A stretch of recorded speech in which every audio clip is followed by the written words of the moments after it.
दोस्तों, जब भी भारत में इंजीनियरिंग के कारनामों की बात आती है तो उसमें हावड़ा ब्रिज का नाम ना आए ऐसा नहीं हो सकता। और अगर कोई फिल्म में कलकत्ता का सीन दिखाना हो तो ऐसा हो ही नहीं सकता कि उसमें हावड़ा ब्रिज का शॉट या सीन ना हो, चाहे वो पीकू हो या गुंडे। यानी अगर कहें तो ये हावड़ा ब्रिज ही है जिसके लिए कोलकाता अपनी मिठाइयों से भी ज्यादा फेमस है। लेकिन ये तो हम सब शायद जानते ही हैं कि हावड़ा ब्रिज कितना फेमस है, लेकिन हम में से बहुत कम लोग ये जानते हैं कि इस ब्रिज के बनने की कहानी क्या है और आखिर क्यों इसे इंजीनियरिंग का एक बेहतरीन नमूना कहते हैं। आज के इस वीडियो में हम आपको इस ब्रिज से जुड़ी हर वो बात बताएंगे जिसे बतौर भारतीय आपको जानना ही चाहिए।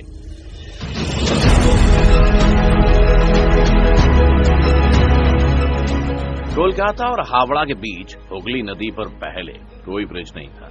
नदी पार करने के लिए नाव ही एकमात्र जरिया था। बंगाल सरकार की ओर से साल 1871 में हावड़ा ब्रिज अधिनियम पारित होने के बाद साल 1874 में सर ब्रैडफोर्ड लेस्ली ने नदी पर पीपे के पुल का निर्माण कराया गया। साल 1874 में 22 लाख रुपए की लागत से नदी पर पीपे का एक पुल बनाया गया जिसकी लंबाई 1528 फीट और चौड़ाई 62 फीट थी। फिर 1906 में हावड़ा स्टेशन बनने के बाद धीरे धीरे ट्रैफिक और लोगों की आवाजाही बढ़ने लगी। तब इस पुल की जगह एक फ्लोटिंग ब्रिज यानी तैरता हुआ पुल बनाने का फैसला किया गया, लेकिन तब तक पहला विश्व युद्ध हो चुका था। इसी वजह से ये काम शुरू नहीं हुआ, जिसके बाद युद्ध बीता और साल 1922 में न्यू हावड़ा ब्रिज कमीशन का गठन करने के कुछ साल बाद इसके लिए टेंडर जारी किया गया। तब जर्मनी की एक फर्म ने सबसे कम पैसे का टेंडर भरा था, लेकिन तब जर्मनी और ग्रेट ब्रिटेन के आपसी संबंधों में भारी तनाव रहने की वजह से जर्मनी की उस कंपनी को इस पुल को बनाने का ठेका नहीं दिया गया। बाद में वो काम Brathwaite burn and Joseph construction company को सौंपा गया। अगर बात करें इस कैंटिलीवर ब्रिज को बनाने की तो इसमें 26,500 टन स्टील का इस्तेमाल किया गया।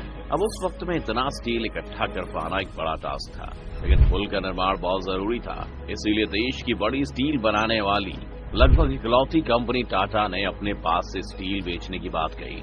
इसी कारण डिमांड में से 23,500 टन स्टील की सप्लाई टाटा स्टील ने की। यानी अगर देखें तो ये पुल एक तरह से टाटा का ही पुल है। इस बात मिलने के बाद हावड़ा ब्रिज की डिजाइन तैयार की गई, क्योंकि यहाँ अंग्रेजों की एक शर्त थी कि ब्रिज चाहे जैसे भी बने लेकिन ब्रिज के नीचे कोई पुल नहीं होना चाहिए, ताकि ब्रिज के नीचे से निकलने वाली बोट्स को कोई दिक्कत ना हो। इसीलिए हावड़ा ब्रिज की जब डिजाइन तैयार की गई तो उसमें सिर्फ 4 खंभे बनाने की बात हुई जो दोनों सिरों पर लगने वाले थे। इसका मतलब ये है कि पुल के बीच में कोई भी खंभा नहीं है, न ही पुल को तारों से लटकाया गया है। पूरा ब्रिज महज नदी के 2 किनारों पर बने 280 फीट ऊंचे 2 पायों पर टिका है। इसके दोनों पायों के बीच की दूरी 1,500 फीट है। नदी में कहीं कोई पाया नहीं है, जो कि अपने आप में एक अजूबा है कि कैसे बिना खंभे के पुल करीब 1 सदी से खड़ा है। इसके साथ ही साथ हैरान कर देने वाली बात यह है कि पुल के निर्माण में स्टील की प्लेटों को जोड़ने के लिए नट बोल्ट के बजाय धातु से बनी कीलों यानी रिवेट्स का इस्तेमाल किया गया है। खैर जो भी हो, लेकिन पुल तैयार हो गया। तैयार होने के बाद ये दुनिया में अपनी तरह का तीसरा सबसे लंबा ब्रिज बना। हावड़ा ब्रिज दुनिया का एकमात्र ऐसा ब्रिज है जिसका आज तक उद्घाटन नहीं हो पाया है। दरअसल जब ये ब्रिज बनकर तैयार हुआ था उस समय द्वितीय विश्व युद्ध पूरे शबाब पर था, इसलिए तय किया गया कि इसके उद्घाटन के मौके पर कोई धूमधाम नहीं होगी। इस ऐतिहासिक ब्रिज ने जहां द्वितीय विश्व युद्ध के दौरान बमबारी झेली, द्वितीय विश्व युद्ध के दौरान जापानी सेना ने इस ब्रिज को नष्ट करने के लिए भारी बमबारी की थी, लेकिन संयोग से ब्रिज को कोई नुकसान नहीं पहुंचा। कोलकाता और हावड़ा को जोड़ने वाला ये ब्रिज जब बनकर तैयार हुआ तो इसका नाम न्यू हावड़ा ब्रिज रखा गया।